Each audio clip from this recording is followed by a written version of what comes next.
¿Qué tal? Bienvenidos a este nuevo análisis. Hoy vamos a desglosar una perspectiva verdaderamente fascinante sobre la resiliencia humana, la psicología y la fe. Y lo vamos a hacer basándonos en un mensaje teológico súper profundo sobre el capítulo 12 de Hebreos. A lo largo de este recorrido vamos a explorar una metáfora universal y poderosísima, la idea de que la vida misma, con todos sus obstáculos, fracasos y, claro, triunfos, es literalmente un maratón larguísimo. Y bueno, como en cualquier maratón, la forma en que manejamos el peso extra, las distracciones y nuestro enfoque mental es lo que va a determinar absolutamente si cruzamos o no esa línea de meta. Para arrancar, tenemos que hablar de una declaración bastante directa que hace la fuente original. Tienes una carrera, lo sepas o no lo sepas. O sea, el autor establece una premisa de la que no hay escapatoria. En el instante en que alguien adopte esta fe, ¡pum!, suena el disparo de salida. Literalmente no hay opción de quedarse ahí sentado en las gradas viendo a los demás. Entrar en la fe coloca a la persona en una pista de por vida. Es una afirmación súper objetiva dentro de este marco teológico. La carrera ya empezó, sin importar si quien corre se siente al 100% o si preferiría, la verdad, quedarse a descansar un rato. Y para no perdernos en este inmenso maratón, aquí tenemos nuestro mapa de ruta.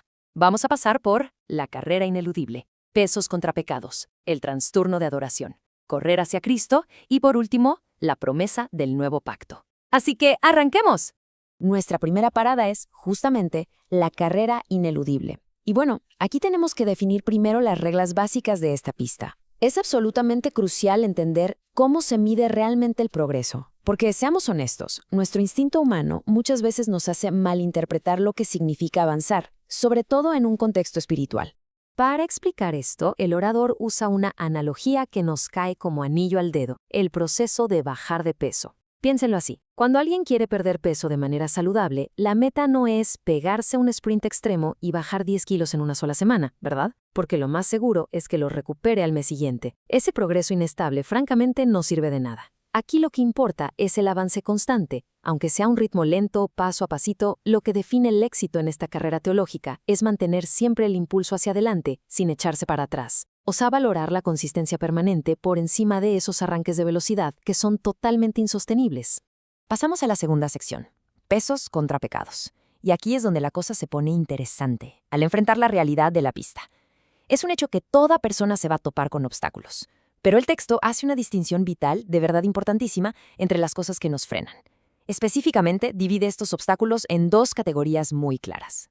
Lo que resulta fascinante es esta separación entre lo que es una frustración externa y lo que es un fracaso interno. El autor nos comparte una anécdota súper terrenal. Imagínense salir en la mañana, intentar encender el auto y nada, la batería está muerta. Bueno, eso es un peso, es una circunstancia externa, normal y, claro, súper frustrante. A todos nos pasa. Pero por otro lado, el pecado se describe como una falla ética o moral interna. Entonces, según este análisis, el problema real no es que la batería del coche se muera. El problema es cómo reacciona nuestro corazón ante esa frustración. A partir de ahí se nos detallan las trampas específicas que enredan a los corredores. Una de las más comunes es, fíjense bien, hacerse la víctima frente a esas cargas cotidianas que decíamos, dejando que la amargura crezca con cada tropiezo. Pero ojo, porque hay una trampa todavía más sutil, el orgullo espiritual. El autor advierte que alguien puede ser buenísimo en su trabajo o hasta considerarse la persona más intachable de su comunidad, y es exactamente ese orgullo por su propio éxito el que lo hace resbalar.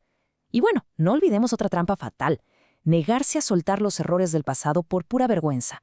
Esconderlos en lugar de enfrentarlos funciona, literalmente, como un ancla durísima que no deja avanzar a nadie. Y esto nos lleva a un punto que el material fuente ilustra con una observación casi cómica, pero muy real. Ese número, el 35, representa la edad de los hijos adultos que algunas familias intentan llevar cargados sobre los hombros durante todo este maratón metafórico.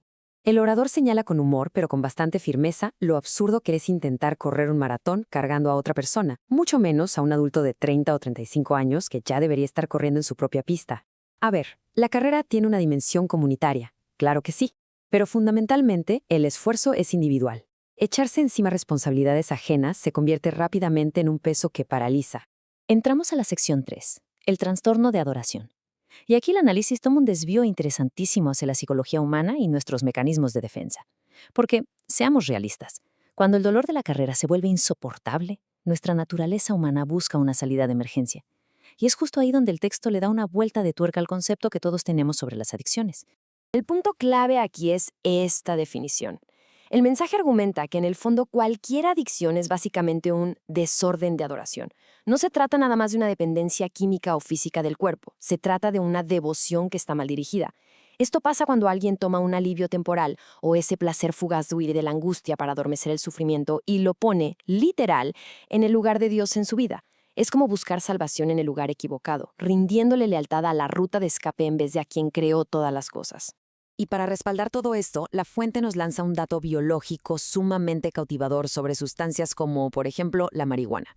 Señala que el consumo afecta de forma directa el lóbulo frontal de nuestro cerebro. Y bueno, ¿por qué importa esto? Porque es exactamente el área diseñada para planificar, proyectar y soñar con nuestro futuro. Al adormecer esa parte, literalmente se apaga la capacidad neurológica de mantener la vista en la meta. En lugar de proyectarse hacia adelante, la persona se queda atrapada buscando solo calmar el dolor del presente. Sus sueños y sus proyectos de vida simplemente se quedan profundamente dormidos. Esto nos lleva de manera supernatural a nuestra sección 4, correr hacia Cristo. Una vez que ya entendimos las trampas y esta psicología de querer escapar, toca recalibrar la brújula, porque en este maratón la dirección en la que vas lo es absolutamente todo. El texto hace un contraste muy fuerte entre dos tipos de motivación. Si alguien simplemente huye de sus problemas o de sus adicciones, el autor sugiere que ese esfuerzo va a durar, ¿qué? ¿Un par de meses?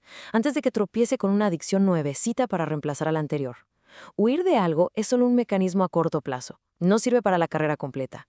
La solución que propone el marco de Hebreos 12 es correr hacia un destino muy claro. Es decir, fijar la mirada totalmente en Cristo, porque eso te da una dirección permanente que va muchísimo más allá del simple deseo temporal de no sentir dolor. Ahora bien, al correr hacia esa meta hay un peaje social que se tiene que pagar. El orador menciona una frase bíblica que dice menospreciando lo propio, que básicamente significa quitarle todo el valor a la vergüenza pública. Nos cuenta cómo en distintas culturas siempre hay etiquetas despectivas para los creyentes, por ejemplo, llamarles aleluyas acá en México o canutos en Chile. Y la instrucción textual para quien corre es sencillamente ignorar estas burlas. El objetivo es restarles cualquier importancia, recordando que figuras históricas aguantaron niveles de vergüenza extremos y ni por asomo dejaron que eso frenara su avance. De hecho, el orador explica que estas dificultades y burlas tienen una función súper específica en la pista. Y es muy claro en esto. Los momentos duros no son exámenes que te mandan para ver si sacas un aprobado o un reprobado. Más bien, piénsenlos como herramientas de diagnóstico. Las tormentas de la vida, por así decirlo, agitan el agua de nuestro interior para sacar a flote lo que está escondido en el fondo. Si allá abajo hay ira reprimida, muchísimo orgullo o mentalidad de víctima, la dificultad lo va a sacar a la luz para que se pueda desechar de una vez por todas. Por eso, el llamado es a reaccionar ante los problemas desde una identidad celestial, no dejándose llevar por nuestros instintos terrenales que se encienden a la primera. Y así llegamos a la sección 5, la promesa del nuevo pacto. Vamos a ver cómo todo esto llega a su conclusión lógica, la última etapa de nuestro análisis. Porque seamos sinceros, todo ese esfuerzo brutal que requiere la pista sería prácticamente imposible sin una red de apoyo sólida. Y es aquí donde se desglosa todo el marco teológico que funciona como el verdadero motor, el combustible para poder seguir compitiendo. El mensaje nos traza una línea de tiempo súper sistemática de lo que se conoce como el nuevo pacto. Es un proceso de 4 pasos diseñado para equipar a la persona de principio a fin. El punto 1 es la muerte en la cruz. Esto inaugura el pacto y garantiza el perdón de los errores pasados, quitándole al individuo ese peso aplastante de la culpa. Luego, el punto 2 es la resurrección, donde Cristo se establece como un sumo sacerdote que de verdad comprende íntimamente lo que es el sufrimiento humano. El punto 3 lo coloca a la diestra del trono, intercediendo y defendiendo a los creyentes justo en sus peores momentos. Y para cerrar con broche de oro, el punto 4 es la entrega de un recurso interno superpoderoso. Ese recurso interno del que hablamos es, exactamente, el Espíritu Santo. El orador enfatiza muchísimo que el proceso no se quedó solo en el perdón, culminó cuando se envió esta presencia interior. ¿Y cuál es su propósito principal?